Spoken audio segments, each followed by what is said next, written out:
આજે તો અમે સુરત પહોંચી ગયેલા હતા. આને માટે ગયેલા હતા એ તમને ચાલો આગળ વિડીયોમાં બતાવું.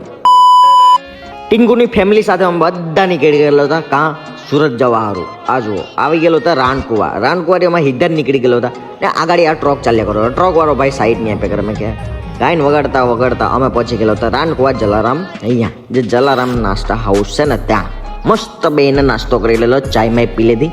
પહેલાં ચાલો ચાય મંગાવી તો ચાય પીયા કરતો હતા. પછી આવી ગઈ આપણા માટે ખમણ. બરાબર પેટ દબાઈને ખાઈ લીધું કેમ કે આખો દાડો રખડવાનું છે. પછી એને તાયતા બાય કરીને અમે બેહીને પાછા નીકળી ગયા નવસારી. આ જુઓ નવસારી તાજો હોટલ કેવું મસ્ત ઉદય કહે હોટલ નામ જ નહીં ખબર. અંદર પૈસા તો મેં જો આ કોબીનું ખેતર કેટલું મોટું છે. એટલી ઘણી કોબી છે ને કે જોતો જ જઈ ગયો મેં તો. પછી આ જો ટનલ બનાવેલી છે કેવી મસ્ત છે. અંદર પહોંચી ગયેલો હતો બોમ્બે માર્કેટમાં એટલે સુરત. ચાલો તમને આગળ કાલે વિડીયોમાં બતાવો કે પાર્ટ 2માં અમે શું કરવા ગયેલા છે.